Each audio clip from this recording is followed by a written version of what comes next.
Bismillahir Rahmanir Rahim. Alhamdulillahi Rabbil Alameen. Wassalatu wassalamu ala ashrafil anbiya'i wal mursaleen. Nabiyyana Muhammadin wa ala alihi wa sahbihi ajma'een. Rabbi shrah li sadri wa yassir li amri wa hlul 'uqdatam min lisani yafqahu qawli. Your Excellency, Sheikh Mufti Taqi Usmani, Chairman AOFI Sharia Board. Your Excellency, Sheikh Nidam Yaqubi, Member Sharia Board AOFI. Your Excellency, Professor Alexei Ivanov, Director, HSC Skolkovo Institute of Law and Development, Russia. Excellencies, distinguished guests, ladies and gentlemen, Assalamu alaikum wa rahmatullahi wa barakatuh. On behalf of AOFI and World Bank, it gives me immense pleasure to welcome you this evening at this special event organized by HSC Skolkovo Institute of Law and Development, hosted by 14th AAOIFI World Bank Conference here in Bahrain. The theme of this event is Islamic finance for food security, connecting Russia and Muslim countries. We thank our partners from Russia and their advisors, Usmani & Co., for selecting Bahrain, which is always referred to as home to Islamic finance, to conduct this special event. The aim of this event is to explore the governance of food security in Muslim majority countries, in particular the GCC, highlight elements of international trade which are against Sharia principles, and deliberate on potential sustainable solutions in compliance with Sharia. This session will bring together experts from Russia and Middle East, Sharia scholars, to deliberate how Islamic finance instruments can be used to enhance international food commodity markets and enhance transparency and reduce speculative trading. The course of the evening will be as follows. There will be a keynote speech by His Excellency Sheikh Mufti Taqi Usmani, followed by a panel discussion on AgroFinMost project itself,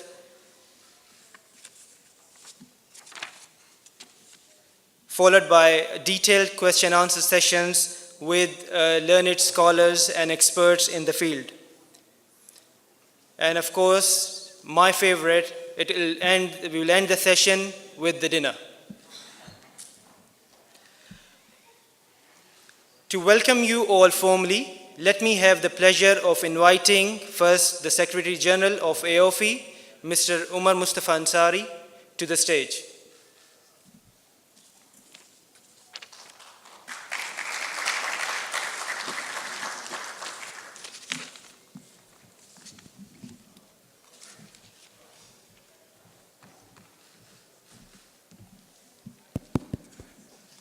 A'udhu billahi minash shaitanir rajeem. Bismillahir rahmanir rahim.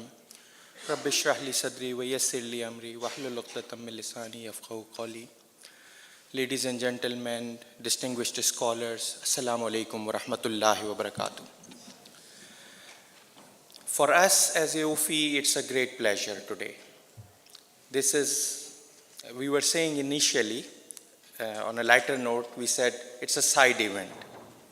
But then somebody said, no, actually it's a special event.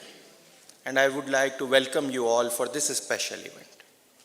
For AOFI, it is important to reach out to the whole of the world and find out solutions and helping people in finding solutions through Islamic finance, through Islamic economic system, for the eventual benefit of the whole mankind, and particularly for our Muslim societies. So we honestly believe that these sort of collaborations and getting into these opportunities and finding out what solutions we can have through Islamic finance for the benefit of the whole mankind, this is very important for us. And that's why when we received we initially had this discussion and received this proposal from our friends from Russia, we felt that this is a great opportunity for us.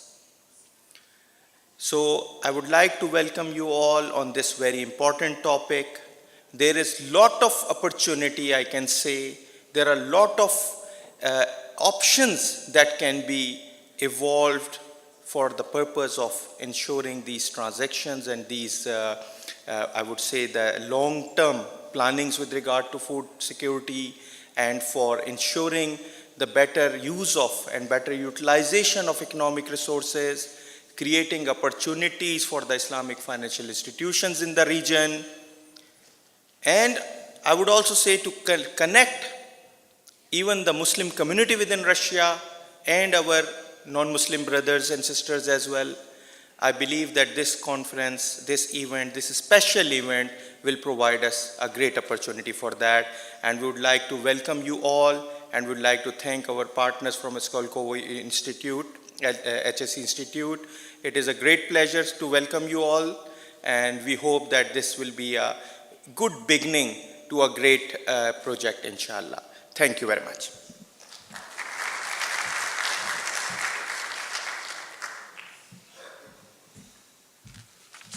Thank you, Mr. Secretary General. Let me have the pleasure of inviting His Excellency Professor Alexei Ivanov, Director, HSE Skolkovo Institute of Law and Development, Russia, to deliver his welcome remarks.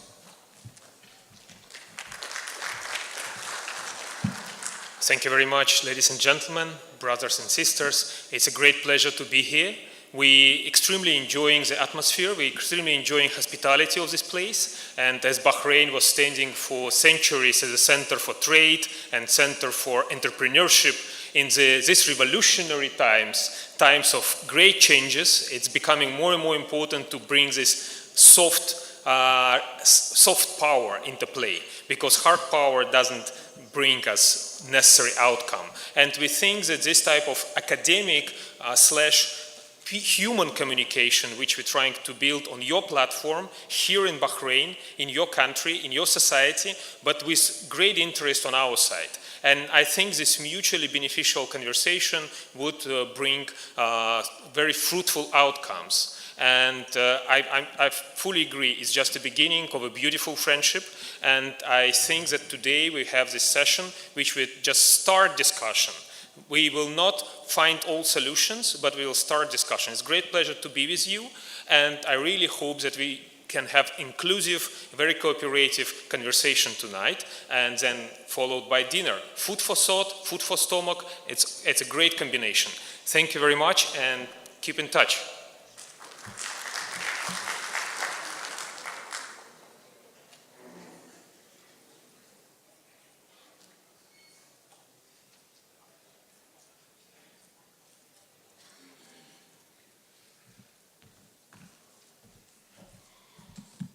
Thank you, Mr. Director. The next session is actually the life of the session itself. Of course, not to say the panel discussions followed by it are not. Let me invite the personality that need no introduction, the personality that is known worldwide, and it is an absolute pleasure for me personally and honor for inviting Sheikh Taqi Usmani, Chairman, AAOIFI Sharia Board, to deliver his keynote speech. Let me also invite the fellow panelists and commentators to the stage as well. Can we start with Professor Alexei Ivanov? Mr. Mikhail Orlov?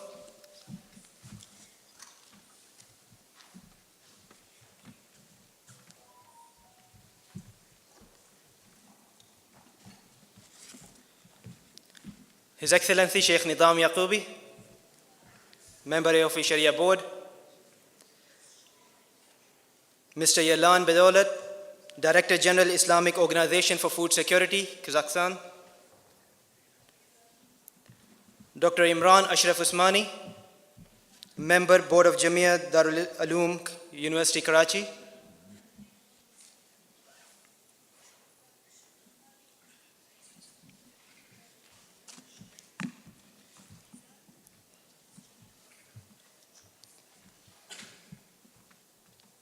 Can I invite His Excellency Sheikh Mufti Taqi Usmani to deliver his keynote speech?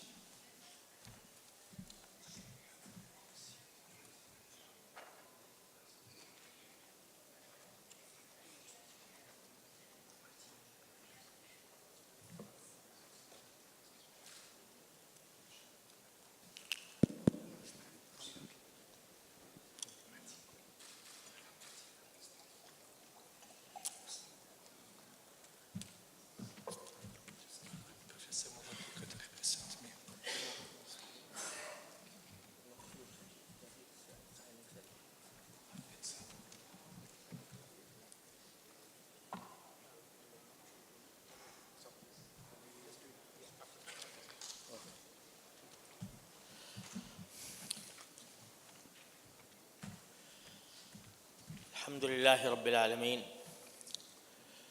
والصلاة والسلام على سيدنا ومولانا محمد خاتم النبيين وإمام المرسلين وقائد الغر المحجلين وعلى آله وأصحابه أجمعين وعلى كل من تبعهم بإحسان إلى يوم الدين. My brothers and sisters, Assalamu alaikum wa rahmatullahi ta'ala wa barakatuh. It is really a great pleasure and honor for me to participate in this pioneering project that is being presented today, not only for discussion but also to take practical measures to implement it. First of all, I would like to point out that when we speak of Islamic finance, some people understand that Islamic finance is restricted to the Muslims only. No doubt, it is. The principles governing Islamic finance are provided by the Holy Quran and the Sunnah of the Holy Prophet Muhammad sallallahu alaihi wasallam, and Muslims are bound to follow them in each sphere of their life. But so far as Islamic finance or Islamic trade is concerned, its benefits are not restricted to Muslims only. They comprise some principles, guiding principles that are for the betterment of the entire humanity at large. So therefore, it is not Muslims only that benefit from these principles and these values, but it gives a better solution for the economic affairs throughout the world. Today we see that the human beings have experienced different systems of economy.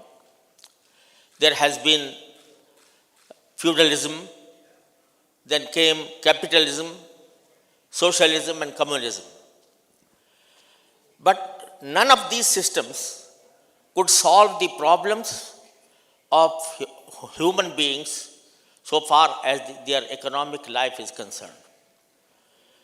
Allah subhanahu wa ta'ala, through the Holy Quran and the teachings of the Holy Prophet Muhammad sallallahu alaihi wasallam, has given us a set of principles governing each sphere of life, including economy and finance. These principles are not made by human beings only on the basis of reason, only on the basis of experience, but they are given to us by revelation directly from Allah subhanahu wa ta'ala. Therefore, they aim at the betterment of all humankind, all human beings, in this globe. So, this is the reason why non-Muslim countries are also interested in practicing according to those principles that are set by the Islamic financial system. For that purpose, in the last year, I think, I was very kindly invited by this university that is for higher studies of law and economy. And when I was in Moscow, Brother LC and Brother Krill, they have told me that they are thinking about a product or a project in which they want to use Islamic finance for the food security and for the purpose of exporting grains to the Muslim countries on the basis of Islamic modes of financing. I was very happy to see that they had developed this understanding and they have formed a forum in which this suggestion was discussed. So I personally advise them to take this product or this vision before a gathering in which all the stakeholders are present and in which this concept may be discussed. And I suggested that it should be given in a conference that is being held by AOIFI. Alhamdulillah, it was my dream and it was, alhamdulillah, in practice today. So I'm happy for that. The basic concept behind this suggestion or behind this product or behind this vision is that food is the basic need of human beings. No person can deny it, be he Muslim or non-Muslim or from any nation. He needs food. But the trade of food in our economic system has been subjected to many manipulations. And when the traders of food, traders of grain, they come to the market, they act upon their own concepts of earning as much money as they want. And for that purpose, there is a chain of middlemen. There is speculative transactions because of which the food or grains cannot reach the poor people except on a very high price that they cannot afford. So, if we act upon the principles given to us by Rasulullah sallallahu alaihi wasallam and by the Holy Quran, then this gap may be filled and the need for food can be fulfilled through these transactions which are compliant with the basic principles of Islamic finance. And for example, Russia is the biggest exporter of wheat and biggest, I think, some of the big countries that produce grain. So they wanted to use Islamic finance to finance their exports to other countries on the basis of Islamic principles so that the Muslim countries and in particular the Middle East countries would benefit from this and they may establish a constant relationship with them to export grain, to distribute grain among the nearby countries and also to the Muslim countries on a fair basis, on an equitable basis that will be very beneficial for the poor people who need grains. So this is the basic vision. And for that purpose, they have established a kind of relationship between themselves and between some stakeholders and between some companies, that is Swani company. So today we will discuss, inshallah, this unique product, and we will discuss how the pros and cons of the proposal that is before us, and to find out the solutions to the food security problem, and for the ambitions of Russia to export grains to the countries, to the Muslim countries through Islamic finance. And I hope that, inshallah, this session and these discussions will throw more light on the vision that is the subject matter of this session. And I hope that all the participants will contribute to the to different horizons of the vision, and I hope that Allah subhanahu wa ta'ala may guide us for that, inshallah. Wa akhiru da'wana and alhamdulillahi rabbil alamin.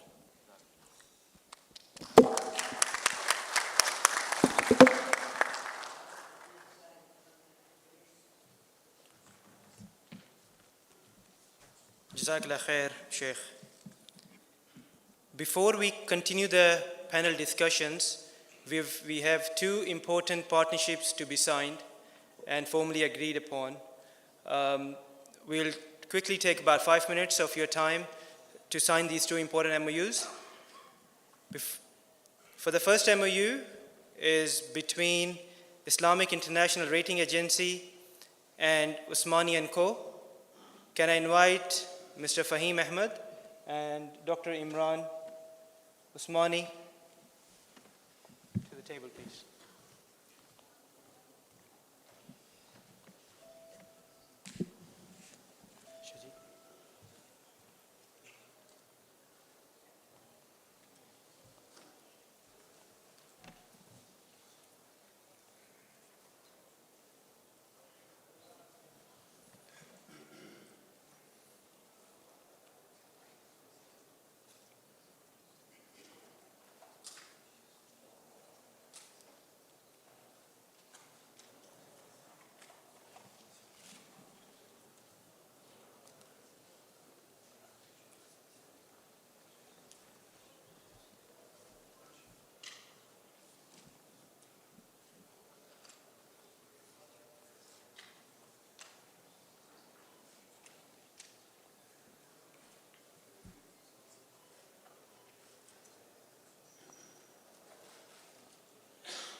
The second MOU is between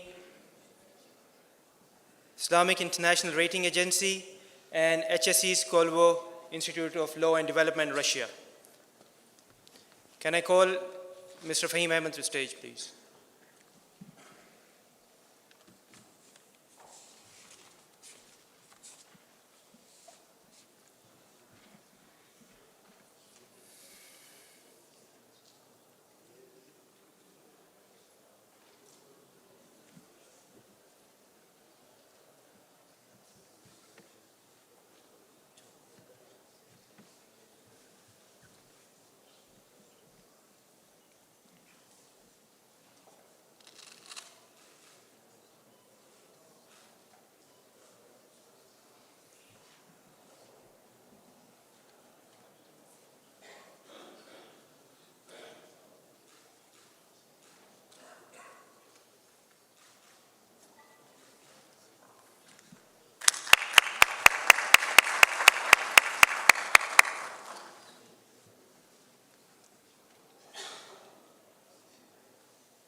Thank you very much.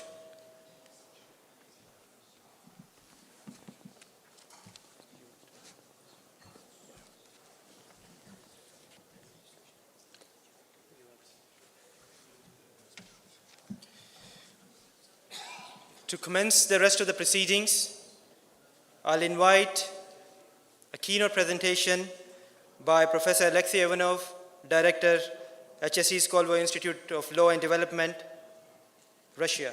Please. I wish you all a fruitful discussion for the rest of the evening, and see you at the dinner, inshallah. Thank you. Thank you very much.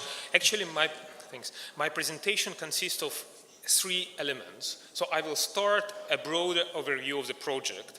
Then I pass the floor to my colleague Madina Kalimulina, who will join us at the stage and continue focusing on elements of Islamic financial structures which you use in the course of realization of the project, or at least envision in the course of realization of the project.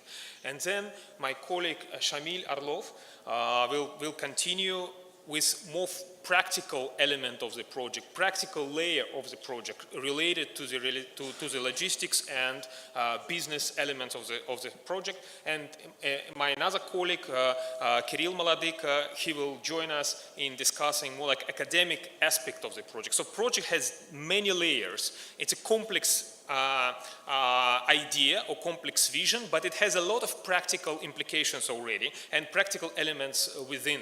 I would say that background of the project, and I skip this slide, I will go directly to the main problem. The main problem is coming from the revolution, and this revolution, unfortunately, is not bringing only positive fruits, but also negative fruits. You know that many years we were thinking that hunger problem is solved, that humans would be fed in any kind of situation. And we were very optimistic in thinking how human economy, global economy would develop. And out of sudden, the trend changed. And Food and Agriculture Organization of United Nations accepts that basically we have an opposite direction where the world is moving.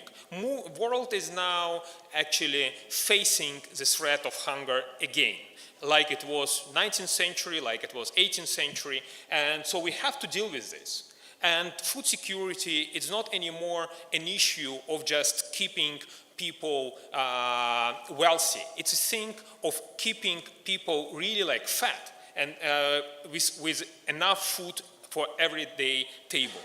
And so we took this problem as a challenge, and we tried to approach it with some innovative solutions, and we tried to see how the global food value chain works.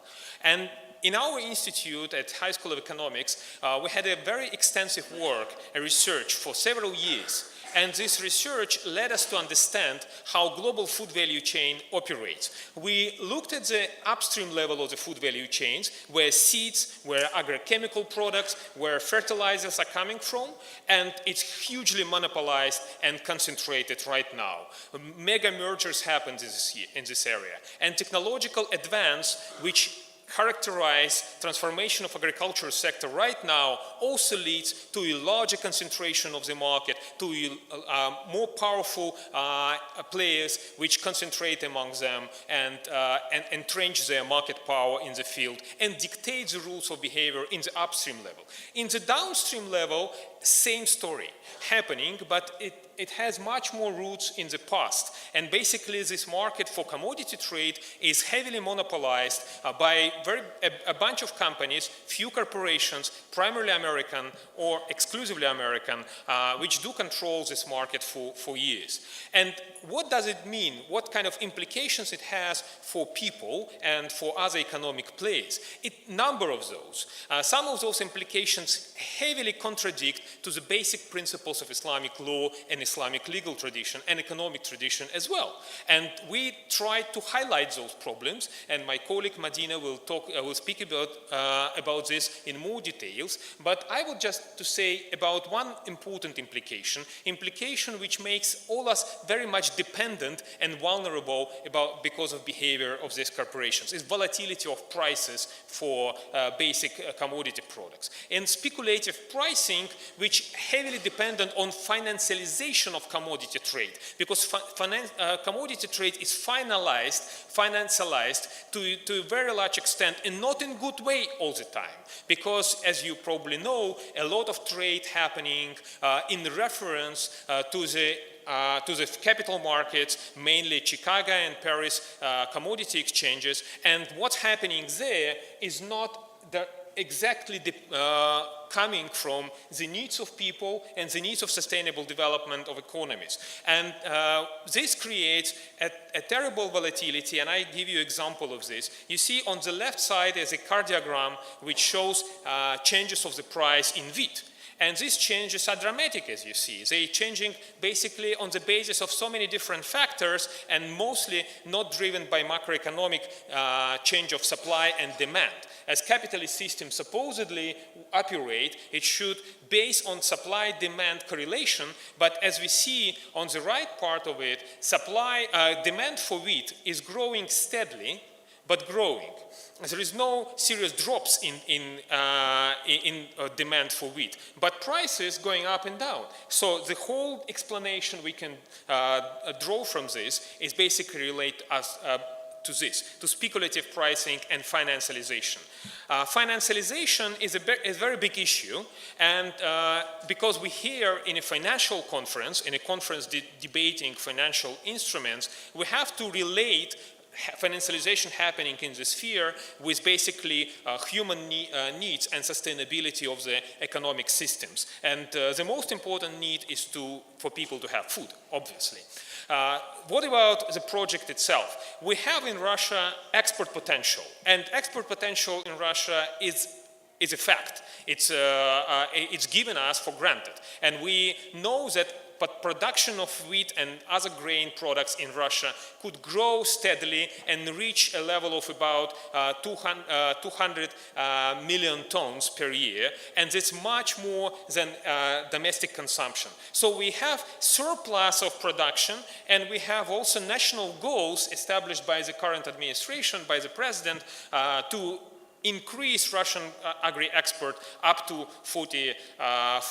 it says 24 billion now, and up to 45 billion in 2024, which is an ambitious goal, but it's also doable. It's doable because we do have excessive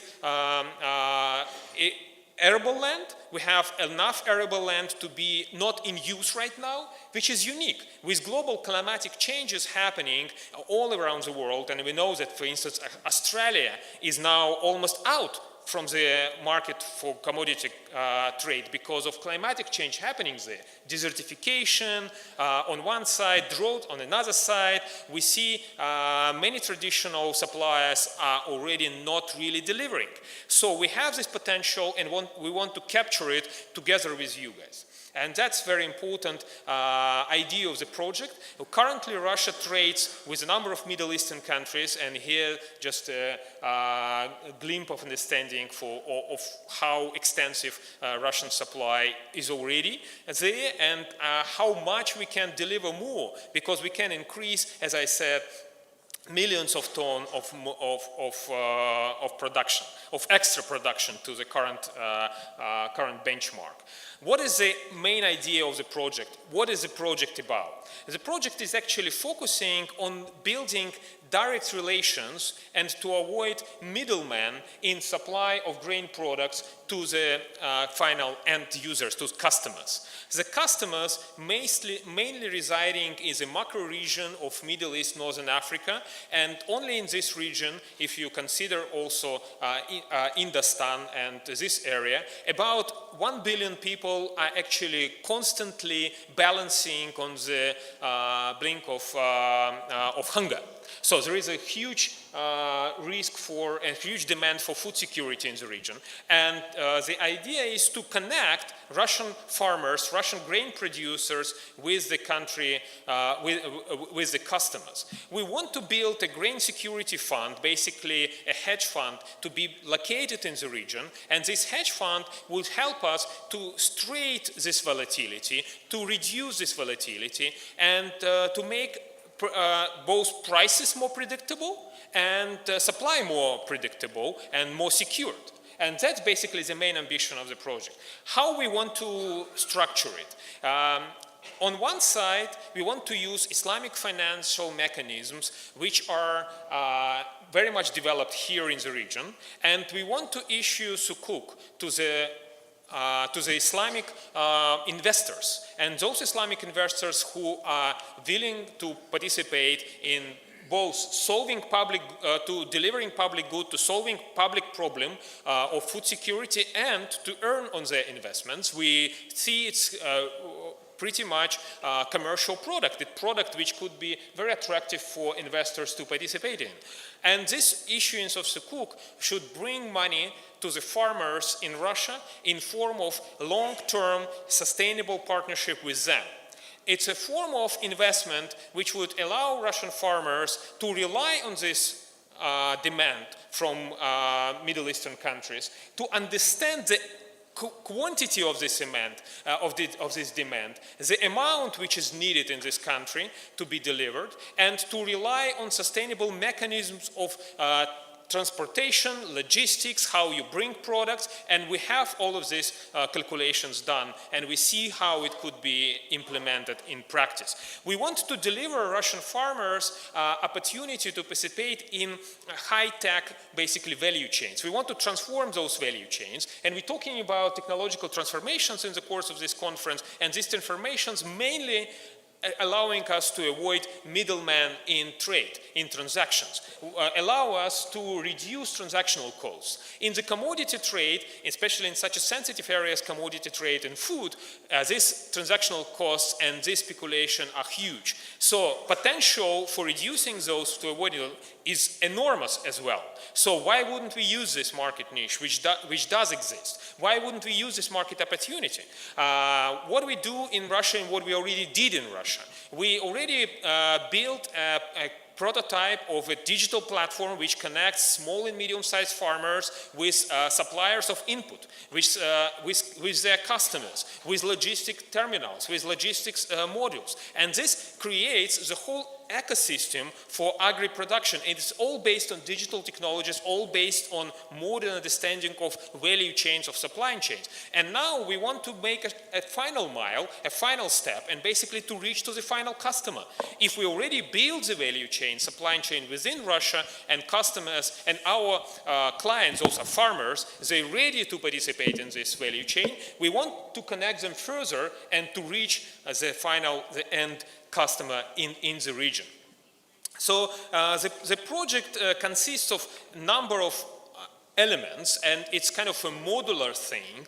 We want to build a storage in the region. It could be based either in Bahrain or in Emirates or in Egypt, any place where delivery is easier, where the asset is more secured, and where it's more clear for financial institutions in the Middle Eastern countries, and more generally for collateralization, for assessment, because when grain is stored in Russia, it's not easy to collateralize this grain. It's not easy to use it in financial mechanisms because there is a kind of black box happening there, and there is no direct relations between local financial industry and Russian producers and Russian traders, which are kind of locked within our borders. So the idea is to bring grain to the region, make it more predictable the way it's stored, the way it's audited, the way it's controlled and supervised by different involved agencies, so that it could be better collateralized, better include in a more sustainable financial chains. And that's basically the ambition of the project, to bring grain here, to bring it closer to the local market. So I will finalize this, my general overview, and say that the project now still at the stage of conceptualization, and we're here to listen, to hear from you, your ideas, your comments, your maybe vision, and to maybe you indicate our mistakes and help us to redirect our division. We're very flexible in this sense. We're ready to learn from you. And so we still at the conceptual level, but we're moving forward, and we think that pretty soon we could be ready as soon as we get sustainable partnership here, and Islamic finance is about sustainability and partnership, we can start practical application of the project. And now I invite Madina Kalimulina, my colleague, to continue this presentation with her words about the structure and Islamic financial implications of the project.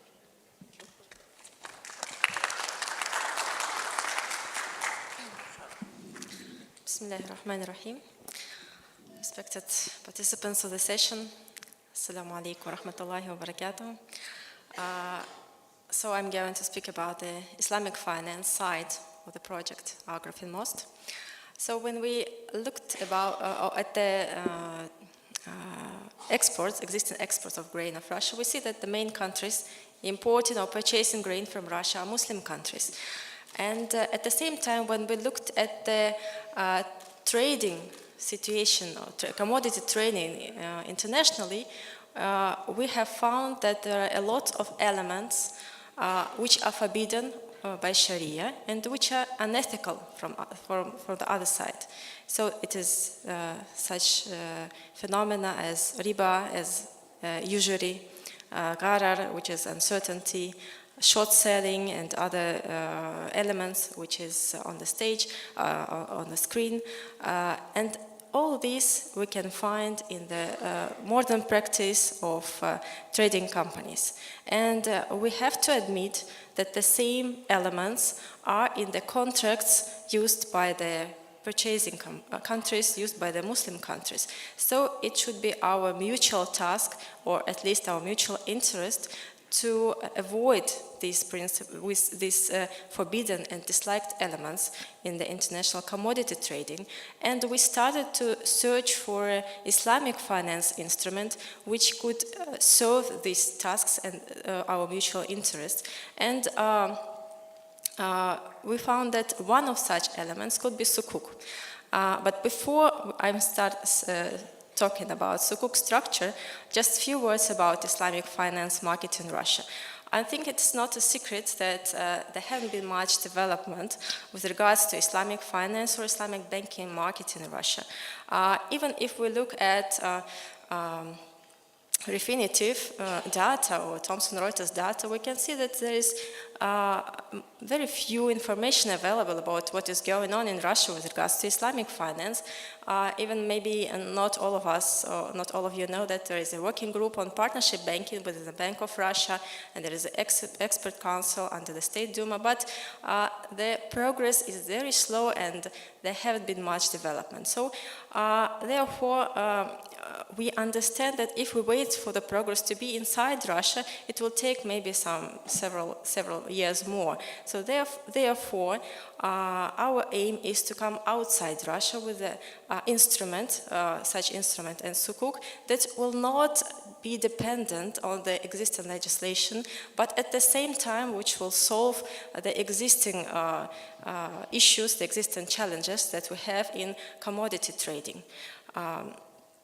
If we speak about sukuk market in Russia, there have been several initiatives, unfortunately, that haven't been implemented into practice, but all these initiatives were related to internal sukuk issuances in Russia. But just to mention that there is a pilot issue of sukuk on the Moscow Stock Exchange, which was successful, but it was just a pilot, a very small one. But we understand that in order to build bridges, what we want to do within our project, we must go closer to our partners, closer to the purchasing companies, purchasing countries. That's why we are speaking about, first of all, structuring of international sukuk on the international markets outside Russia. So we started searching which type of sukuk structure would be more affordable and more suitable to the grain export for Russia. Together with Dr. Imran and Osmani and Co, we have reviewed several structures. Of course, we started from sukuk salam. Why sukuk salam? Because initially this is our aim to provide the alternative for the existing futures, for the existing derivatives, which are non-Sharia compliant. Sukuk salam provides us with the best solution to supplying commodities based on advanced payment. But at the same time, we understand that Sukuk Salam is not tradable instrument, and we cannot use it as a first pilot issue of a new market, of a new country. It will be very difficult to persuade investors or potential partners to work with such kind of instruments. Maybe at the second or third stage in the future, it will be the new stage of the project development. We also looked at Sukuk Musharaka as another option, but the problem here is that in Sukuk Musharaka we cannot guarantee a fixed income or at least predetermined income to the investors, which is again not very preferable for the potential investors. So we're trying to find such a structure that will be most preferable for the potential partners. And finally we came to Sukuk Wakala bil Istismar, and for those who are not familiar with the Islamic finance market, this is the investment certificates based on investment agency agreement. So it will allow us to form a pool of assets based on Musha basis, partnership participation of all the investors, and to manage this fund based on the investments agency agreement from the part of the Sukuk holders. And this asset pool will combine different types of assets, mostly the grain, this fund, which Professor Alexei was talking about. So this is one of the elements, one of the potential ways of structuring, which we see very promising. Of course, we are not suggesting to go into Sukuk market and issue Sukuk tomorrow. We are just in a very early stage of establishing bridges, establishing, first of all, ideological partnership with our brothers and sisters, with our partners. And we are very much inviting you to exchange views and maybe criticism about the potential pros and cons of the structure of the project itself. And we had a very fruitful discussion yesterday with International Islamic Rating Agency, and a discussion today with International Islamic Financial Markets. We're very thankful for them in this regard. And here I will end my part of the presentation, and I'm open to discussion with you in details. Thank you.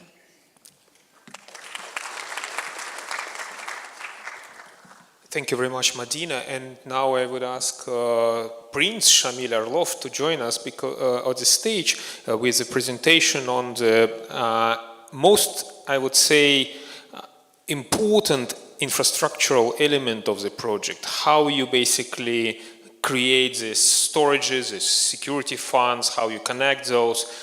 For those who are not familiar, Shamil is actually representing here not only Russian community, because one side he is Russian, on another side he is Egyptian, and grandson of last king of Egypt, Farouk I. So Shamil knows very well what's going on in Egypt, and now chairs Russian-Egyptian Business Council, so deals with businesses on both sides. So based on this experience, and he is actually business experience as well, because he owns a large agribusiness in Russia. Shamil built this proposal, which is part of our project. Please.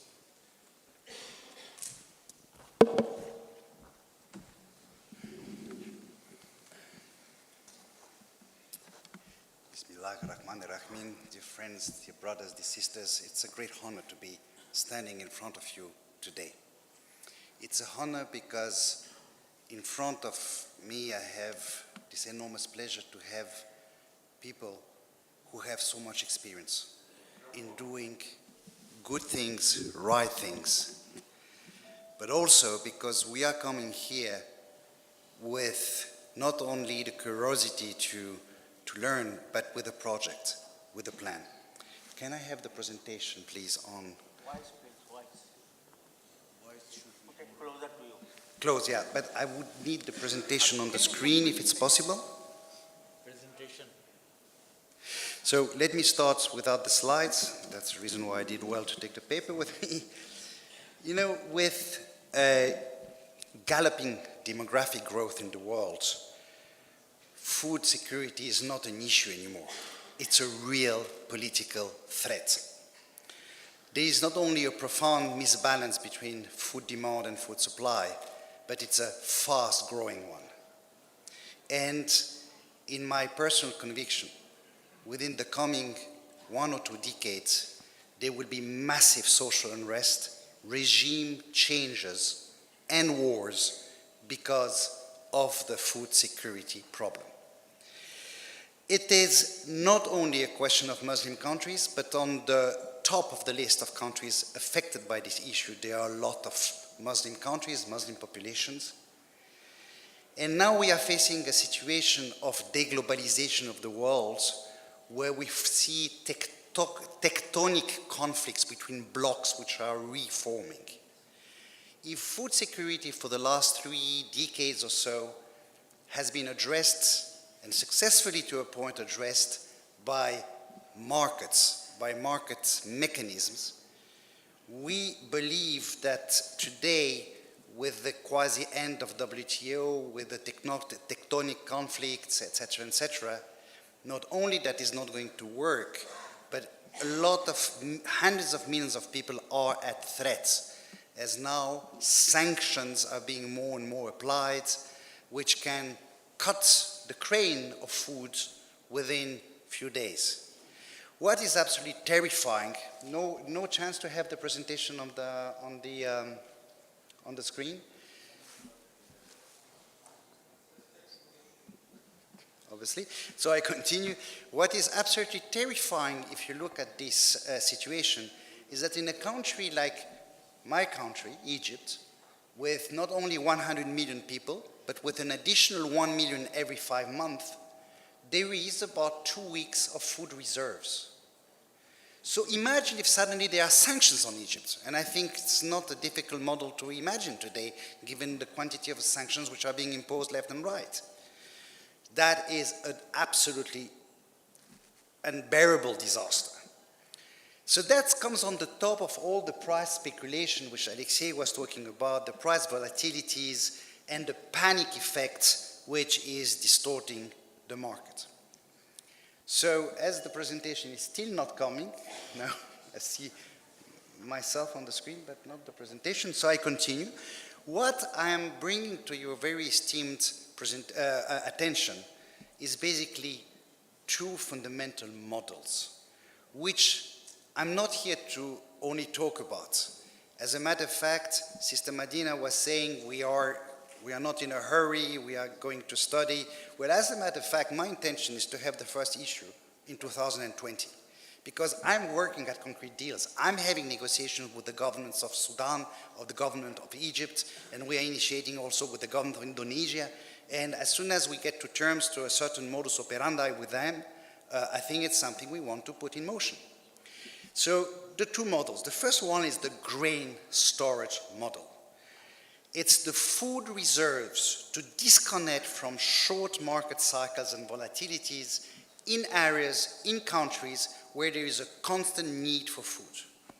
The second one is a trading and stabilization hub where it works like a central bank would work by putting currency into the market when there is too much amplitude in the volatility of the currency.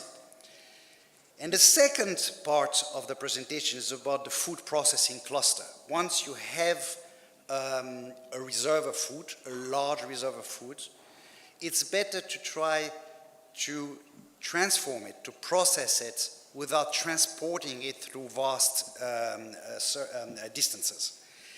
3 years ago, the government of Egypt published the statistics mentioning that 35% of the grain present in Egypt was getting lost because of lack of storage and lack of proper transportation capacities. 35%, do you imagine? It would mean that actually, even with the enormous population growth, if that were built more efficiently, Egypt would still be partially self-sufficient in food. So let us come back to the grain storage model in countries which need a lot of food because of A, a lot of population, but B, because of a lack of producing enough for their own needs. So in words, it's easy. It's about creating large stocks. Now the stocks, you know, when you talk about 2 weeks in Egypt, even if you were going to 6 months of stock in a country which is importing about 23 million tons of grain every year, it is a real issue. And that has to be addressed very fast. We still don't have the presentation because there were some curves I wanted to show here, but I'm going to switch that without showing you the slides, but we'll go into numbers. For instance, in 2008, the price of Thai rice went from $300 per ton in about January 2008 to $900 per ton in April. Now, of course, as an immediate reaction, the government of India banned the export. That created an enormous panic on the market. And, you know, rice for many countries is a staple food. So allowing those things to happen is absolutely unthinkable. And that's the reason why the model has to be adapted. That's the reason why at least a year of food supply needs to be stored so that you can go through those bumps. Now, again, I don't have the graphs, but imagine I'm showing with my hand, you have suddenly a bump like that.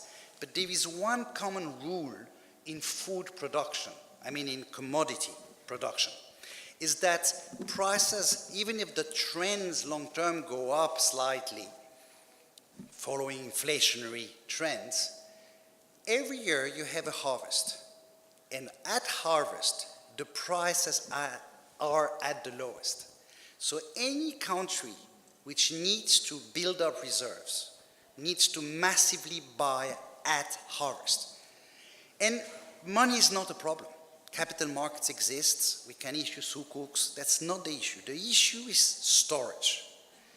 Now, if you don't have the storage, of course, you are depending on the market mechanism. By the way, they were working, but today, as I just mentioned, it's much more of a threat.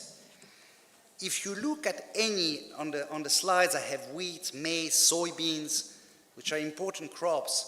You see that when you go into more details that, yeah, the trends can be very volatile. It goes slightly up over the long term, but every year at harvest, you have a low. The low which you must catch. So what does it mean? If you build storage capacity at a port, yeah, assuming that the majority of the grain is transported by boat, it depends on the quality of the docks. There are many issues. So in here I'm simplifying a little bit the numbers, but you talk about a price per ton of capacity between 270 and 350 euros per ton. So let's speak 300. What is interesting is that building that capacity in Damiat, Alexandria, Port Said, but it could be in Bahrain, it could be in the Emirates, it could be in Port Sudan, it could be in so many other places, and actually should be in so many places.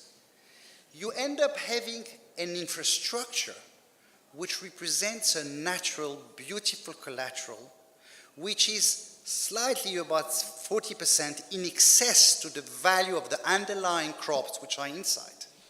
So it balances actually very well between the infrastructure value and the working capital, if you want to call that, at a cycle of up to 1 year of the grain which comes in and out.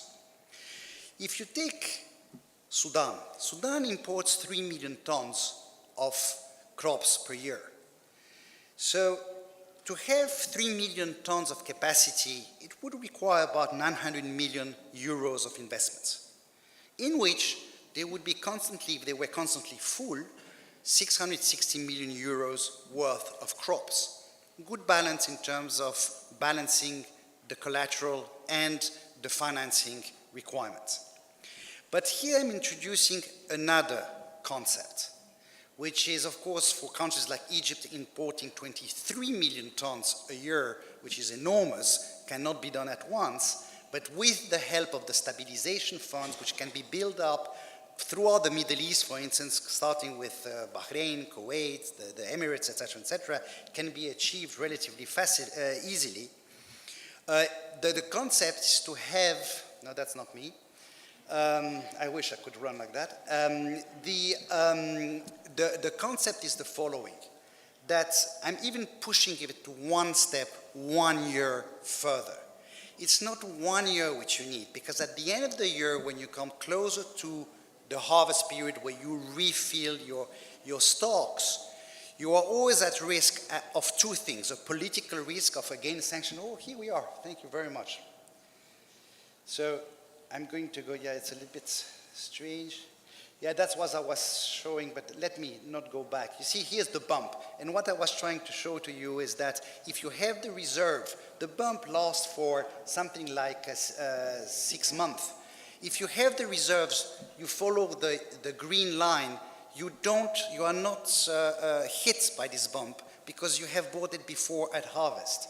And the same thing you see with all the volatilities you have on the different crops and different markets. So that's what I was talking about here. It is to have those reserves. On the right, the picture of the right, it's a project which has been developed by Minister Khaled Hanafi of Egypt, the Minister of Supplies. And he wanted to build a reserve to start with of 8 million static tons of grain in Damiat, in Egypt. But the point I'm making is that if you have 2 years of reserves, and don't be afraid with the size, because I'll take you through the numbers afterwards. If you have 2 years of reserves, when you come at the end, towards the end of the first year, which is your low in reserves, you still have another year to go to either face political chantage, that blackmailing with sanction and all the rest. It gives you time to react politically as a ruler, but also you can have ecological catastrophes. And as Sheikh Mohammed was saying, it is a reality in the world, and it's a reality which we cannot take out of the equation. So again, it is to have enough lead time to react properly.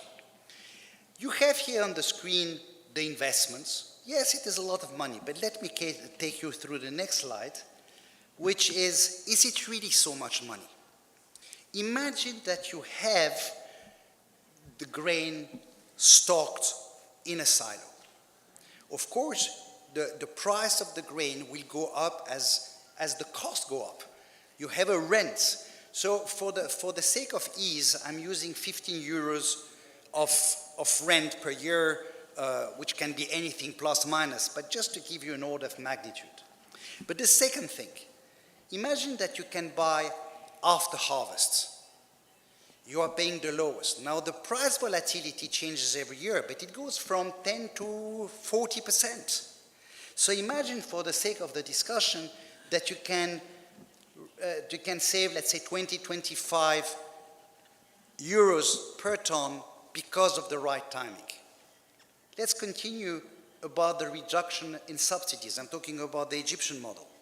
I mean, the Egyptian government has to subsidize, otherwise it's going to be a social catastrophe in the country. If you have the right pricing, you can save on the subsidies too. Let's say you save another 10 euros per ton.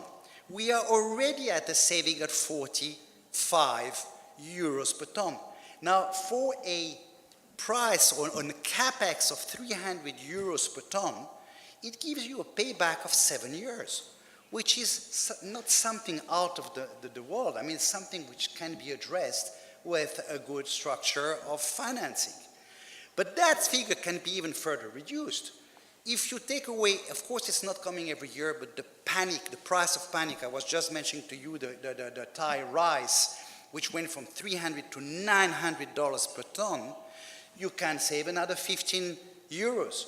Then the waste. Now, what I call waste, to be polite here, includes waste, but also includes a lot of other distortions, such as corruption and, all the micmac which you can have in those situations. Let's save another 15.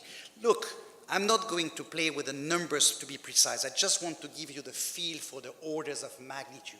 We are talking about 85 euros per year of saving, i.e. saving is non-spent money, which is a way to pay back for your investment of 300 euros per ton. You are ending up in a payback of 3.5 years, ladies and gentlemen. It is extraordinary. So all that to give the taste that in the coming years where we are going to work with you, issuing sukuk, making business models, that is definitely a direction we'll be following. Yeah, I'll try, but I was a bit slow at the beginning. The second thing, which I will not spend a lot of time, is but very important, and I think very important for the region where we are now.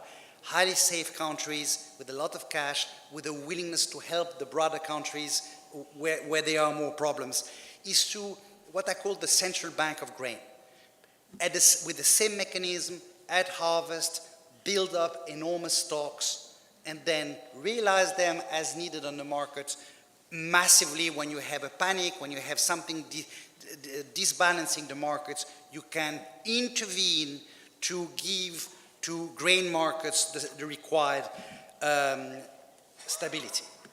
Now, all that is wonderful, but I'm talking here about the end of the line in our countries. Egypt, Sudan, Indonesia, Malaysia, Pakistan, Bangladesh, and so many others. But what is very important is the upstream. Where do you source and how do you source the grain? And here, I'm putting my other hat. I was talking to you now as an Egyptian man, I'm talking to you as a Russian. First of all, you need to adapt the seasonality of the purchases. Stop working with those traders, especially that today it's a monopoly. They are not making you any favors. But then it's also about catching the upstream. You have the Black Sea Basin, Russia, Kazakhstan, Ukraine, Romania. It's about putting consolidation silos in the regions, building up logistic avenues to be able to go up to FOB on the boats at a good price, working more and more directly with producers, and maintaining a decent difference between the farm prices and the FOB prices. At a later stage, we can talk about precision crop financing and other mechanisms. What is very important here, very shortly, I want to give you a feel. First of all, there's an important thing. Several traditional suppliers, such as Australia, South Africa, are not there anymore. There is a shortage now on the supply side with a worldwide market being restructured. But look at the map. Russia, Ukraine, Kazakhstan represent 15% of the total arable surface of the planet, with 3.2% of the total population of the planet. It speaks for itself, especially that what you don't see on that slide is the fact that 40% of the land in Russia is not working yet. So there is still a possibility, as Alexei Ivanov was saying, to increase from 60 million tons of export capacity today to 120. So that is something which no other place of the world can provide in the coming years. So I'm not going to say these are the channels. What is very important here is that we are here to build up food corridors. At the beginning of the presentation, I was telling you about the end where you store close to the people so you don't have the risk. You dispatch that throughout the world, wherever there's a need. Every round, a red round circle here is one of the places where it would make sense. But this corridor is about the efficiency from the upstream to the downstream. The same thing applies not only for the Middle East, but you have all of Asia behind you. So, risk. You do not have a lot of experience, for the majority of you at least, with Russia. And some people are asking, what about the Russian risk, etc. But at that stage, when we do all those consignment silos, ports, infrastructure, in the Middle East, in Asia, there is no Russia risk. Russia is actually the main asset because Russia has so much excess grain that it has to put it somewhere. So, and even to make you feel even more comfortable, even if you had a problem with Russia, you still have Kazakhstan, Ukraine, Romania, so that's not the issue. There is no risk on the upside. And very shortly now, I'm finishing on that. As I mentioned at the beginning, once you have enormous reserves of grain, try to be efficient by cutting short the distance. And I propose that something I have been discussing with former Prime Minister Ibrahim Mahlab of Egypt, but also with different ministers, is to create a hub, a grain processing cluster next to those reserves. It's not only about saving money, but it's avoiding waste, it's creating an intellectual cluster. You are going to train people, it's going to have a whole population of people who know how to produce food. And look how beautifully it fits. I'm using Khalid Hanafi's project in Damyat of the cluster, and give me the beach next door, and I'll build you that food processing cluster as a wonderful synergy to make a lot of money.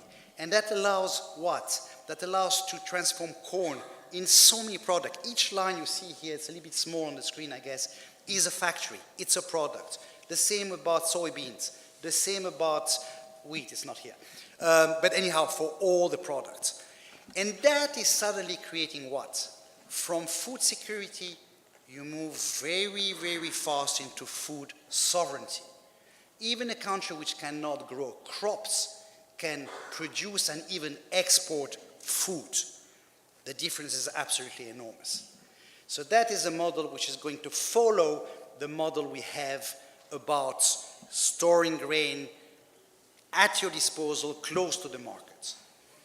I'm not going now, that's something I can send to anybody by email to discuss it further, but that is the base of the future business plans we're going to elaborate in the coming 6 months to go and ask you to help us issuing sukuks and other instruments. By the way, on the food processing cluster model, the efficiency is so enormous that the payback of any investment to a pair, to a competitor of the same industry, is expected to be at least 20% shorter, and accordingly the IRR much higher. I'm not going to take you through that now, and that's the end. So thank you so much for your attention. Sorry for having the problem. Thank you a lot, Shamil Singh. We have another member of our team, but I would, because of sake of time, because we're very short in time now, I would suggest to invite our honorable guests. No, maybe later. Okay, so we'll let first Yerlan Baidulet, who is head of Islamic Organization of Food Security, especially established WICO for Islamic countries to deal with this issue, to speak a little bit, reflect on what you heard, and maybe because you were involved in the discussions about projects earlier, and maybe let people know a little bit more about your objectives of the organization, and if you don't mind.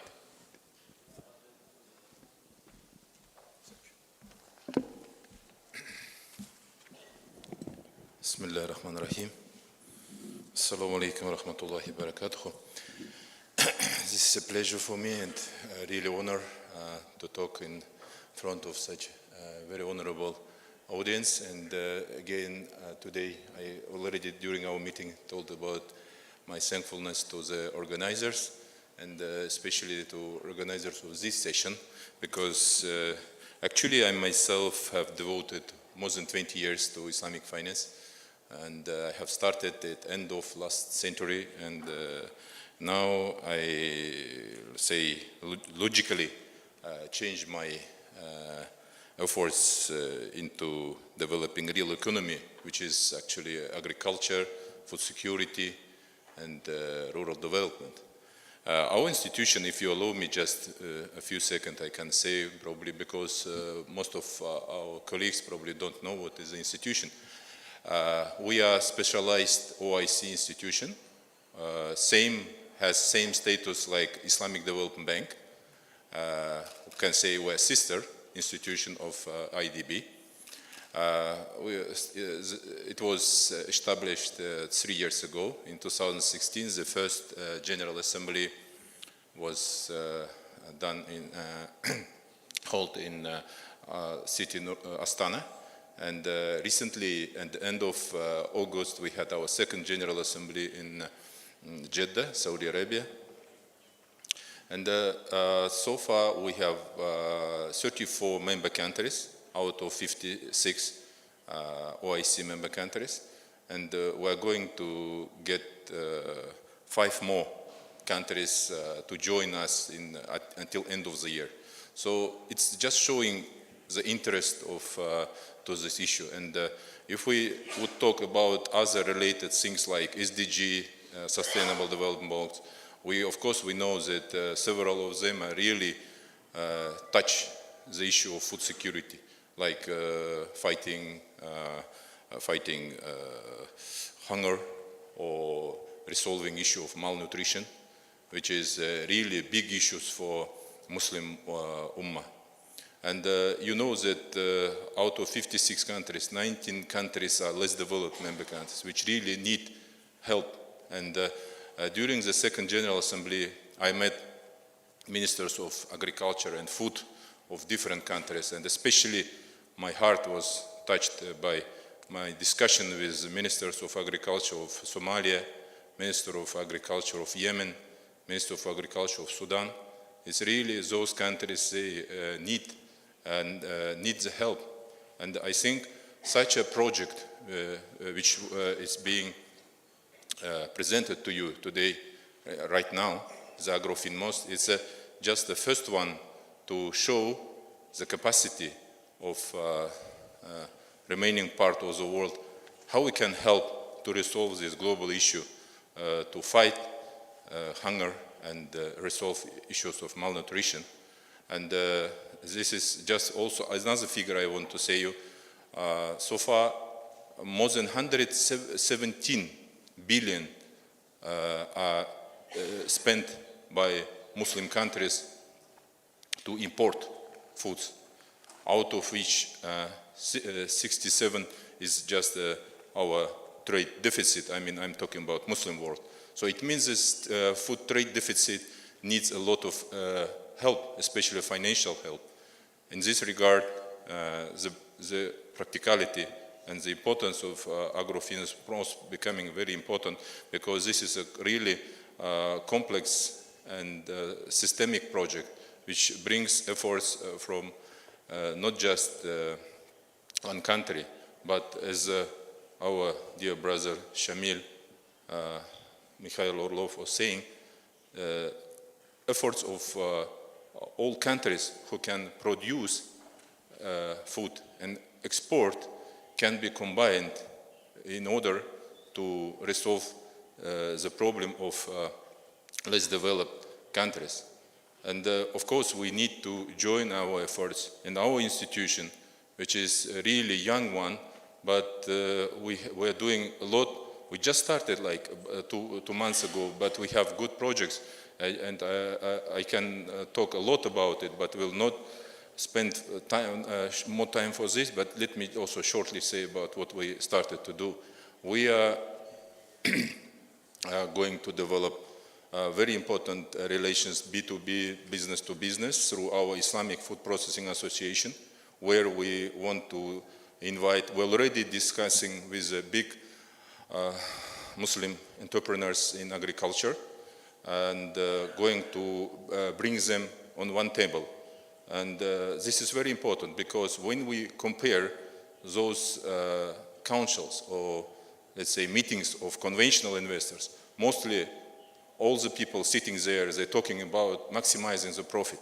But when we're talking about, with Muslim investors, with especially Muslim agricultural investors, those people, of course, if the Iman is in their heart, they, of course, they will talk about things not just to maximize the profit, but how to socially respond to needs of the world, especially those things which is I told at the beginning. And it is very important to hold those discussion and dialogue between rich countries of Muslim world and poor countries, and help, not just talk, but start to help. And AgroFinMost I consider as the first stage of doing these things, because this is basically, as you understood from the presentation, is just how to increase exports of grain.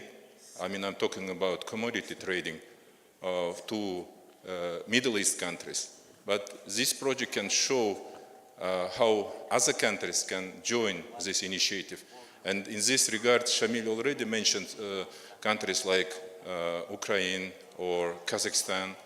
And for your information, I would say some other countries can join this initiative. And just this year, the harvest, grain harvest, wheat harvest is a very rich one. Those countries which have never had own grain production, they got very good results. Like those countries, mostly of them stun countries, like Uzbekistan, Tajikistan, even Tajikistan, mountain country, they got a good harvest this year. Also Turkmenistan, the country with 80% of desert on their remaining 20%, they have a production more than 2 million tons of wheat. And this year also Afghanistan has good harvest. So it shows that this project, AgroFinMost, can be first stage. And of course, this is my strong recommendation to the team of AgroFinMost to consider the issue of increasing or strengthening the food corridors, not just talk about the issue of developing exports from one country. We should talk about the food corridors and increasing it for other countries, surrounding countries, which can also export those things. And second point, which I also want to raise, when we talk about food security, we should not forget about utilization of social Islamic financial instruments. It is very important, and especially recently, especially last period, most of the Islamic finance gatherings are devoted to this point of how can we use zakah, how we can use sadaqah, how we can use waqf funds in this regard. So this is shortly my speech, and I would be more than happy to continue our partnership with this project. And I really welcome all of you to cooperate in the field of food security of Muslim countries, which our institution is doing and really being considered as a very important institution of organization of Islamic cooperation. Thank you.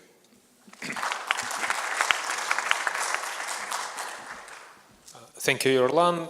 And I didn't mention that AgroFinMost, the last part in Russian means bridge. So it's a corridor, it's a bridge which has two pillars, one in Russia, one in the Muslim countries and Middle East, basically here. I would like to invite with his comment, His Excellency Sheikh Nizam Yaqubi, reflect on what you heard and maybe give you some suggestions and guidance in the way we develop the project.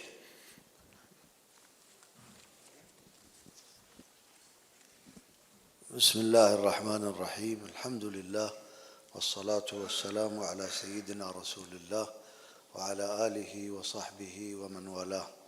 Dear brothers and sisters, Assalamu alaikum wa rahmatullah wa barakatuh. I am honored to be today here on the podium, sharing the podium with my great teacher and leader, Sheikh Taqi al-Uthmani, and the esteemed brothers here who have enlightened us on many aspects of the food and agriculture business. And when I was asked to participate in this podium, I was not given any particular topic. It was only just suggested to me that I comment on what I hear. So I will give you my 10 cents, or how they say it in English, on what I have heard here. And I will concentrate on three major points because of the limited time scope that we have, and I'm sure you are all hungry and waiting for the dinner. The Prophet ﷺ, in a very beautiful hadith, he said, "Man asbaha minkum aminan fi sirbihi معافا في بدنه عنده قوت يومه فقد حيزت له الدنيا بحذافيرها. Whoever wakes up in the morning, I try to translate it. Whoever, I'm not good as Dr. Abdurrahman here, Yahya, in translating. He, mashallah, translates dua beautifully.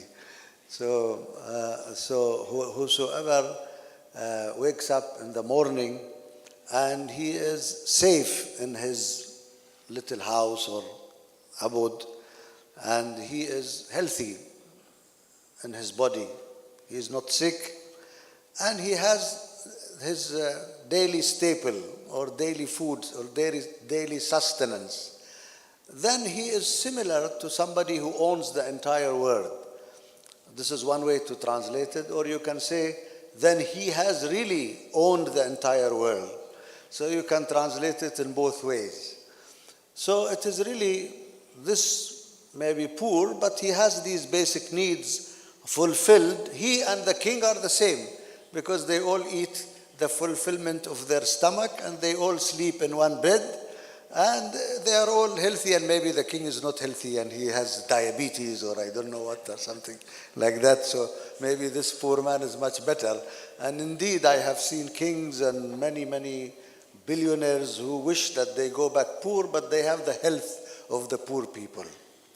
So this is the importance of sustenance and food for people, and the Prophet ﷺ recognized that. And as for the importance of agriculture, there are lots of traditions and hadith and lots of references in the Quran for the sake of brevity.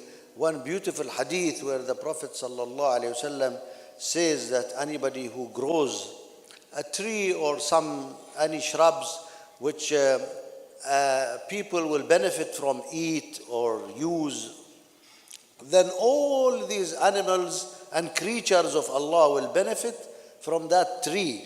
You will be rewarded. So I have seen some people who grow some fruit and something, they give guns to their garden takers, and they say, kill the pigeons and kill the birds and kill the parrots which they come and eat our fruit. I told them, why you do that? Let these birds eat and you will be rewarded in the sight of Allah subhanahu wa ta'ala. So that is the benefits of agriculture and the importance of it in Sharia. The second point which I have learned from the esteemed scholars is the problem that we have, which they have mentioned, the speculation in prices. This is indeed one great problem, not only in agriculture, but in many financial and in many economic activities, that the real economy has been turned into speculation and into the pockets of, those people who are just sitting at their desks and playing with numbers and formulas and matrices. However, in my view, there are, with regards to agriculture, some other diseases which are very important to also bring to the attention of the esteemed gathering here and the esteemed speakers. Number one is the greed. The greed that makes many companies and many so-called developed world burn their excess crops, their grain, and all dump it in the sea, and dump the eggs, and dump the milk, and dump all these excess things, and burn it or dump it or bury it, and not to prefer to give it to poor countries and to the needy people who are dying from hunger. And speaking about, so I will not need to mention the names. This is very greedy. This is very, very dangerous. And you can imagine what will be the wrath of Allah subhanahu wa ta'ala on such people. And the second disease which we have, which is very, very dangerous, and that is playing with the creation of Allah subhanahu wa ta'ala, changing the genetics of food, genetically modified things that nobody knows what are the dangers of it, playing with seeds and giving to the poor countries, bearless seeds, seeds which cannot reproduce, so that you will buy every year seeds from Monsanto and so other companies like that. And this is a very dangerous game that people are playing. Imagine that people, they came to India and they told them, now you have to buy the seeds of rice from us. They said, India said, why we should buy seeds from rice from you? We have been producing rice for thousands of years. They said, yes, but you have signed with us. He said, where did we sign with you? He said, there was a nuclear agreement between us, and in the 11,000 pages addendum, there was one page which talked about the seeds. And then there was a big debate between the opposition party and the government party who had signed that, before or after. So this is how they are playing with the seeds. In Iraq, after the invasion of Iraq in 2003, there was some covenant that Iraq cannot change forever, that you are not to grow your own seeds in certain food, and you have to take seeds from us. Imagine Iraq, which had seeds of grain which are 4,000 years old, one of the best types of seeds they have.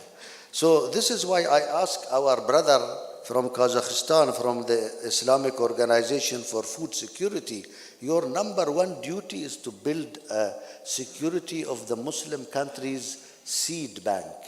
And you take one of the cold countries like Kazakhstan or somewhere like that, and then you have to build, this Muslim countries have the best beautiful seeds. I have seen seeds of grain in Saudi Arabia, in Abha, Asir, that area, that nowhere now you can find. It is this long, like this. And you cannot find. You have to, like you are looking for a special perfume, you have to go and look for such special seeds of grain in the world. In Bosnia, I have seen beautiful seeds of grain and these things. Nowhere in the world you can find such seed now, today. So I suggest to my brother here that should be one of your best things that you will do, and you will serve the humanity, although you will face lots of resistance. Beware. Number 3, and I will end with this, the sister who talked about sukuk, and she asked about some ideas about agriculture sukuk.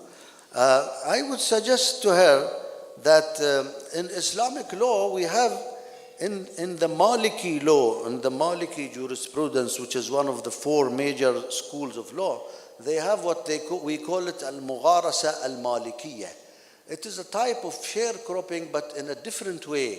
And that is that the landowner provides the land, and the entrepreneur or the agribusiness people, they develop the land, and after it grows certain trees, like let us assume olive trees or palm trees, and it starts growing fruit, then they share the land also, not only the crops.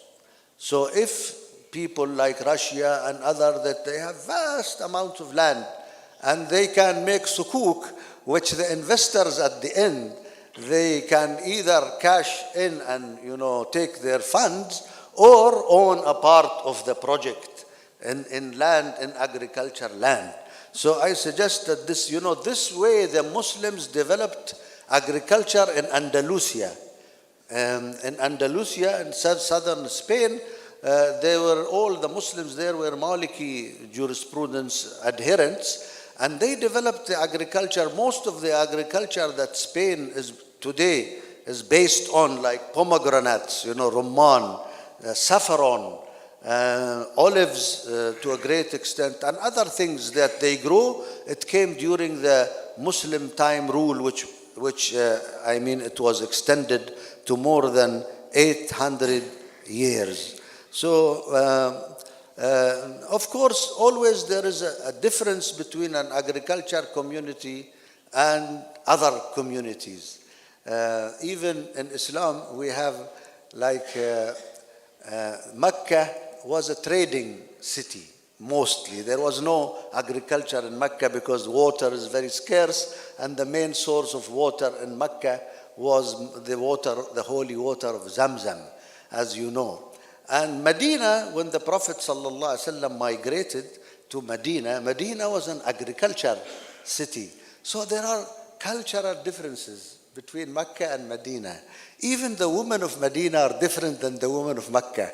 And you can ask our Sheikh here, Sheikh Taqi, he will explain to you the difference between women of Mecca and women of Medina, which is mentioned in the book of Hadith. I think one of the reasons is the women of Medina, they were based on agriculture, and they were helping their husbands at their farms. So they saw themselves as equal as their husbands. Unlike the women of Medina, because they were trading, some of them they had trade, but they couldn't say that we are sharing with you the work and the effort and all these things. So there are differences between different cultures, the Bedouin culture and the desert culture and the agriculture culture. So it is the duty of us all in the Muslim countries for one area to help the other area. Whatever we produce here in the desert, we can send to you. Of course, now it is not too much except oil, yes, these days. But whatever is produced in people who have agriculture can be used by other people. I thank you for this. Wassalamu alaikum wa rahmatullah.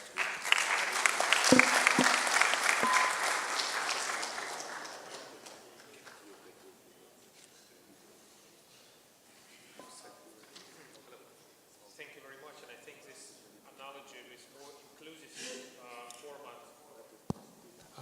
Thank you very much, Sheikh Nizam. I think it's a great reference to more inclusive life of agricultural communities where you have sharing of work, sharing of profits, and these exchanges which inspiring many traditional institutions now kind of in scarce, and so we're looking for solutions which would make this inclusive more practically in existence. And I want to ask our colleague and strategic partner of the project who helps us to navigate the complicated world of Islamic finance, helping to structure our project in better ways so it could serve interests of both Islamic community and farmers community, esteemed Dr. Imran, to comment on the project and maybe give his opinion on this. Bismillahir Rahmanir Rahim. Nahmaduhu nusalli ala rasulihil kareem amma ba'd. First of all, let me give my gratitude and thankfulness for the organizers of this session and giving us an opportunity to help them for organizing this session as well and structuring this sukuk for this project. And I was working with them since I visited with my father, honorable father, to Moscow, and Dr. Kirill, Dr. Medina, and Lexi, we had several long conference calls and to how to make awareness about this project, and secondly, what structure is most suitable for this thing. And as Sister Medina has mentioned that we basically explored different structures like Sukuk al-Salam, Sukuk al-Musharaka, Sukuk al-Mubarasa, Sukuk al-Muzara'a, and different types. But since it was the beginning and the first step for Islamic finance in Russia and to bring them with the investors of the Gulf as well as from the Western banks and the conventional Islamic banks, we need to give them such a solution which should be very crisp and very clear, and it would be easier for them to understand for the both parties and to sell into the market. So that is why we concluded with the Wakalatul Istismar contract and Sukuk al-Istismar transaction, in which the Sukuk holder will be Muwakkil or principal, and the issuer will be Wakil or agent or investment agent to manage that fund or proceeds of Sukuk.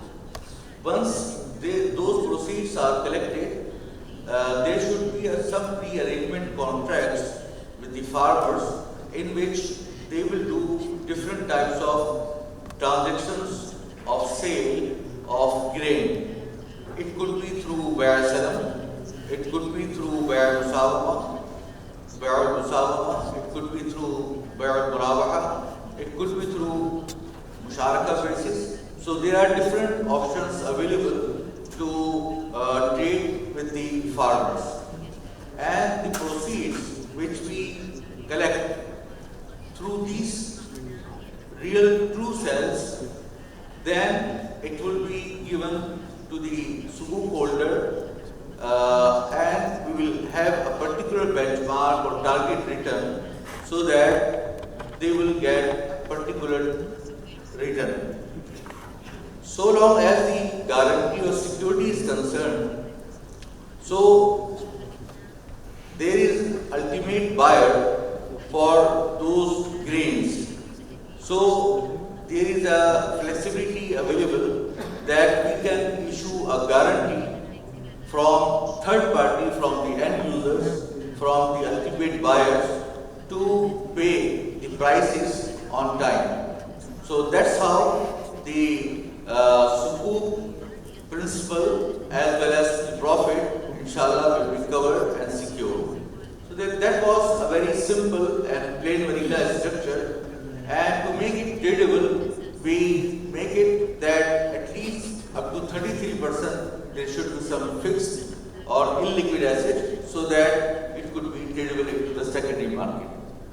One I would like to mention one very important thing is that this type of transaction is very much unique in a sense that usually what we have done previously for last 20 years, that we were developing such kind of different sukuks which were not engaged into real business of commodities trading. Now we are developing in real business, we are doing salam, we are doing murabaha, we are doing musawama, we are doing musharaka, we are doing muzara'a. So as per the need of the farmers as well as to the purchasers. And we will avoid from talaqqi janab, from najash, from different types of gharar, different types of maisir or riba. So these are some diseases or some very bad elements which basically creates fasad in this world. And I think this is the best time, especially in Russia, that once their communism or socialism has, alhamdulillah, has fallen, and now, they wanted to see a new mechanism of their economy. So we are in a good position as a Muslim Ummah or ulama kiram that they will guide them that which suitable system could be adopted for them. And it's not necessary that they will follow the Western capital system, and we will spread our Islamic economic system based on real trade. So if we do that, so we will avoid from riba, from basic, from speculation, and so on and so forth. So that's how this was a beginning of this concept, and inshallah, as we have different meetings, we are thinking that we will have different types of options for the investors, and which will be based on the risk. So you know that the higher the risk, higher the profit. Al-Ghurr will ghurr. The Universal has mentioned that so we have to see that what type of risk we are taking. If there is a very much high risk, then there might be a higher profit, and if there is a very low risk, and then there would be low profit. So we are developing these different types of structure in that way, so that it will gather different requirements and needs of the investors, as well as for the farmers, as well as for the borrowers, which are the issuers. Inshallah, I hope that it will be successful step, and I would request all the participants and our elders that they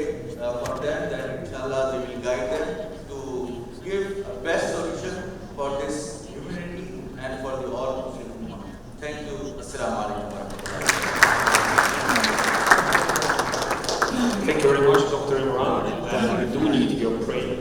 It's very important. And I will let our colleague from High School of Economics a couple of words maybe about the point of academic cooperation we reached with working on this project. It's very important actually that the project, which was started as a research initiative, then ended up as a practically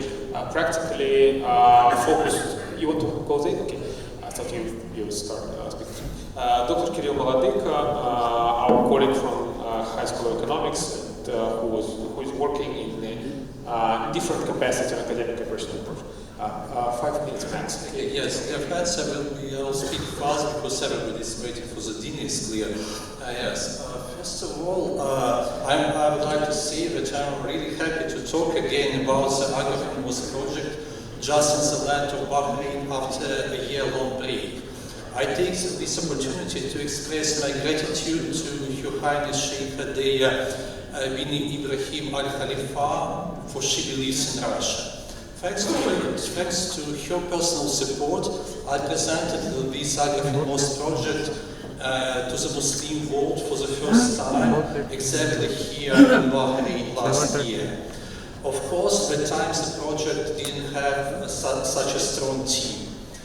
My colleagues Alexey Ivanov, Shamil Arlov and Madina Kalimulina highlighted the Agrofin project today, which we all have been working together on, more from the business side. However, I want to say that this is not a business project. If we would like to present you a business project, we would go to a business summit, for example, in Dubai, but not to the summit of Islamic scholars. So why we are here? Why we exactly as a forum of the Islamic scholars?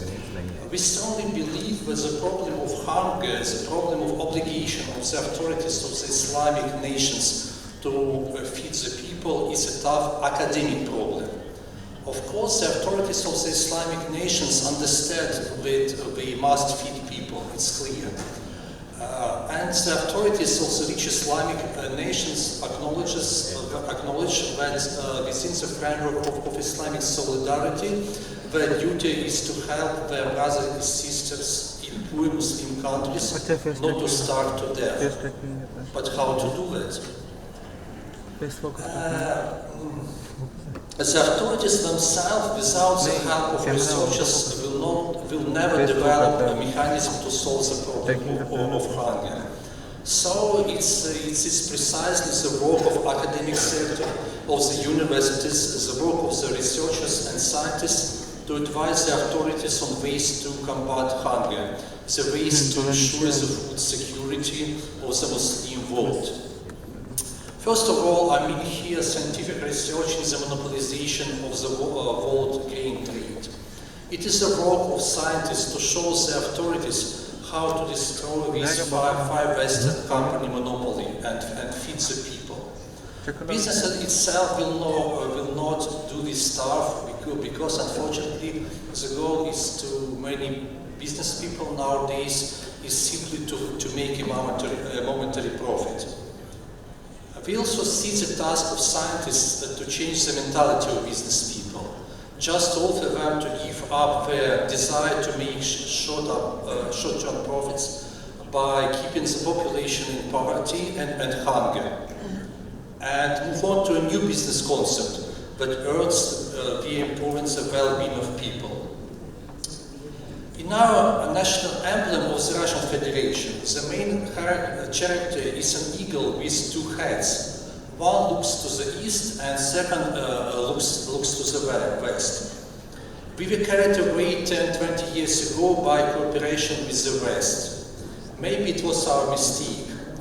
And today it's a time to give the floor to the second head of our eagle. Today is a time to turn our face to the Islamic scholars and to the Muslim world in general. We are open to academic cooperation with Islamic scholars not only within the framework of the Agrofin project. Last April, for the first time in Russia, Sheikh Muhammad Taqi Usmani spoke in Moscow at our invitation with a public honorable lecture.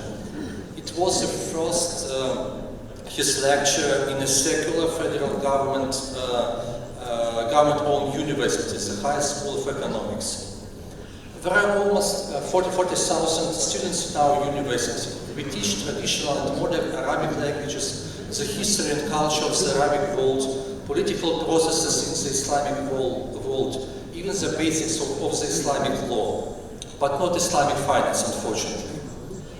Today we signed a very serious agreement with IOF. We have begun translation into Russian and subsequent training in Russia with Islamic accounting and auditing standards under the CIPA certificate. So we are really interested in joint research with Islamic scholars within the framework of the Agafin-Most project, but not only. We are really interested in the creation of the Islamic, of the joint Islamic academic problem, mutual student changes, etc. Thank you so much. Thank you. Thank you very much, Kirill. And we have a little bit of time for questions. If we have some, oh, we have one. Okay, please go ahead. And do we have mic over there to? What shall I give? Very good comment.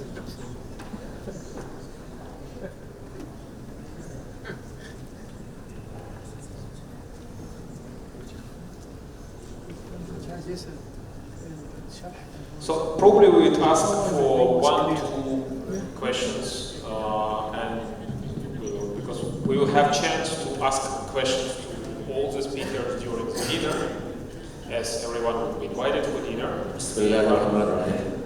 Dr. Mohammed Salim, University of Bahrain. This project has a great potential, and there is a if Russia accepts all the currencies of Muslim countries, like currently you have contact with 34 countries out of 58 OIC member countries, because most of the OIC member countries, they have fixed exchange rates. I have published article on this, eliminating interest cost in financing trade deficits by using domestic currencies, which are fully convertible. So if all the Muslim countries, the currencies are fixed, and if these are fully convertible and Russia accepts these currencies, and they can just buy and sell directly without much problems. Because Allah SWT says, Bismillahirrahmanirrahim, so buying and selling, Allah SWT something encouraged. So if Muslim countries can buy directly food and food grains and other foods, that will boost the trade between Russia and Muslim countries. So Russia will accept Muslim countries' currencies, and Muslims will accept Russian rubles. And that's the best way to go. Yeah, I think if you don't mind, I just give my comment, and then maybe others would like to comment on this as well. I think it's a very great way to evolve the project, for the project to evolve. We do understand that currency-related risks are probably right now in this unstable environment very difficult to mitigate, but with all these technological advances happening in digital world, like cryptocurrencies, tokens, we probably could create some sort of substitutes for reserve currency, which is US dollar right now. And this substitutes, they could exist in the form of tokens, or kind of a platform of distributed ledgers, which would include national currencies. So it would be kind of clearinghouse, and I think the grain, which is a new gold anyway, which is very also useful gold, you can eat it, not only store your value in it. So it could be a very good basis for development of this reserve currency. And actually there are a number of ideas how you can create new reserve currency based on commodity. And if anyone else wants to comment on this, Shmit? Very shortly, I think it's a very important question, very technical. I would like to make 2 comments. First of all, Alexei, we're talking about tokens. I'm sorry to be a bit biased, but the best token is grain. So if you can have the storage, I come always back to my story, then you have it. As far as paying, Russia, we have to be careful when we define Russia, because at the end of the day, it's not the Russian state selling. They are Russian participants to the production. who sell, and by law in Russia you have to pay in rubles. But it's a very well taken point, which we will include in our calculations, in our scenarios, is to include forex mechanism. I know that several banks, Bank Misr in Dubai does a lot of those hedgings and work with the currency, which is very well done. So thank you for the comment, and we'll introduce that in our calculations. Thank you. Thank you. Do we have another question? If it's like urgent, we can still get it. If not, we will wrap up, because I will already send the message that we have to conclude somehow, because dinner is waiting and so on. We have, yeah, please.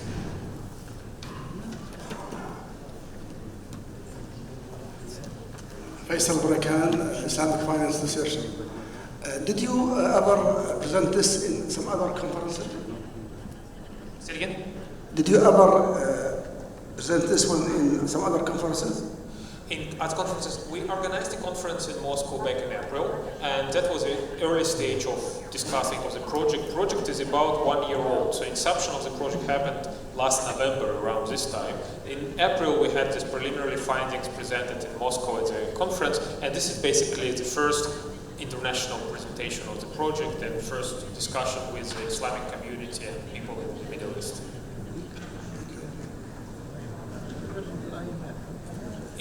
One more? Okay. Please, gentleman over there. Assalamu alaikum. Thank you very much for invitation for this conference and this panelist. My question is, you are mentioning muzara'a and mugharasa, sukuk. To what extent we can link this to the green sukuk, which are recently flourishing? Very good question. Would you like to take it? Or?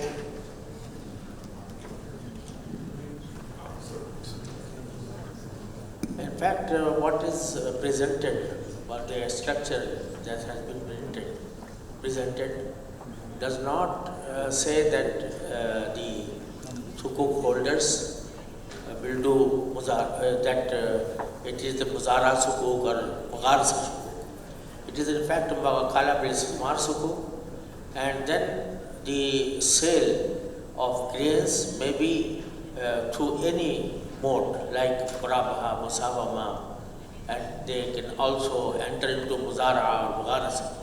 So it is not the sukuk of mugharasa or sukuk of, it is a sukuk of wakala bil istismar, which will end up with the sale of grains, either sale of grains on the basis of musawama or murabaha or any form of sale.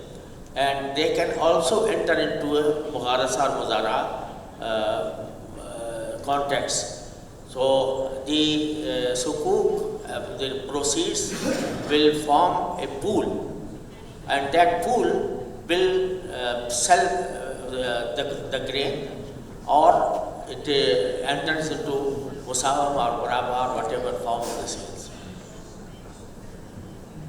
To add something? Okay, do we have another urgent questions, or we want to? Okay, please go. Yes, thank you for this event. My name is Muad Bani. I'm the CEO and founder of Supplify. We are actually digitizing the supply chain in Bahrain, and my question basically, we are looking at the local farmers. We are having the same thing. I'm not in the background of banking, but I believe that sukuk and such will be through banks, right? What is the method that you are having in your project that will be streamline the workflow and connecting the suppliers with the farmers? From Russia, for example, to the Muslim countries. What is the method exactly? Because I didn't get in the whole event. Yeah. Please, if you can elaborate. Thank you. Okay, yeah. Thank you for this great question, because we are coming with a solution to connect farmers, small and medium-sized primarily, with the final customer. And that's basically the ambition of the project. The idea is that those farmers would be connected to first digital platform, which would monitor and help to ensure that they would supply, they would deliver after harvest. Second, we create a security mechanism which would allow us to more or less balance risks with regard to non-delivery, and that could be first based on hedging, so we would have some forms of potential alternative supply and collateral provided by farmers in case supply didn't happen, so we could kind of avoid these defaults or at least mitigate risks of defaults. And also we would be sure that we know at which stage of production this particular farmer is. So we know that either seeds are sown or they already, ripen, or they already harvest collected. So each stage is monitored. As you know, in Russia we have pretty advanced digital IT industry, and this industry allows us to monitor different stages of development for farmer production, and it's already practical, it's implemented. We have a state-sponsored, number of state-sponsored programs in digitalization of agricultural sector, and the agricultural sector is a very dynamic transformation for this, in this sense. So we heavily rely on technologies. In terms of financial security for this type of transaction, is an important element is basically keeping this grain here. So we have to deliver it here and keep it here. And as we have it in storages here, we more or less ensured that delivery to the final customer would happen. That's what, because we avoid logistical risks of fluctuations of prices when farmers, prefer to use opportunistic behavior, which happens. So if it's stored here and you have enough reserves in Bahrain, in Egypt, for trading to the final customer, you avoid those risks immediately. So this type of complex, multi-layer approach would allow us to deliver on this promise. Since we have approached that Wakalka Istismar contract, which is the investment agency contract, in which all funds or proceeds of the sukuk will go to the pool, and then they will do different types of transaction. So, for example, that wakil or the investment agent will procure grain from farmers and then sell or export to the importers. So, as they have mentioned in their presentation that already Russia is the largest exported country of the grain. So they already have exports in line with them. So long as the purchase from the farmers is concerned, so it could be guaranteed by the government that purchase would be done and it would be kept in the silos or the warehouses. And so long as the export is concerned, since it would be based on the LCs and letter of guarantee or so and so forth, so it's like a banking channel, it would be secured and covered by that way. So that's why initially there is no as such big difficulty for that particular size of sukuk which they are thinking to issue. But as they extend, so we need further infrastructure to be developed for all segments, for the farmers, for the warehouses, from different regions where they want to export, and different types of, to initiate the companies and different types of transactions. Thank you.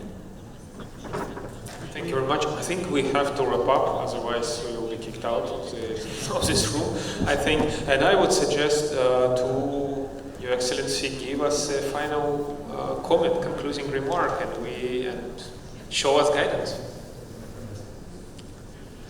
It was very beneficial session, alhamdulillah, and we heard or listened to different the scholars from different fields, and it seems that the idea that has been floated is acceptable from the audience, and a special type of structure has been presented.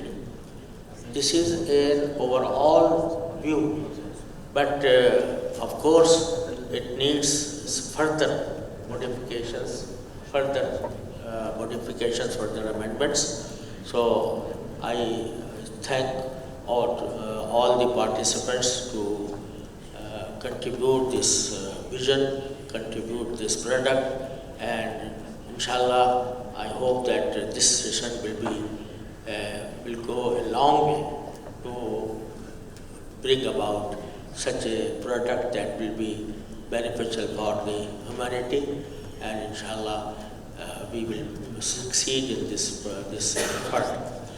I am again thankful to the organizers of this session and all the participants who contributed their thoughts to the basic vision of this session. Thank you very much. Wassalamu alaikum wa rahmatullahi ta'ala wa barakatuh.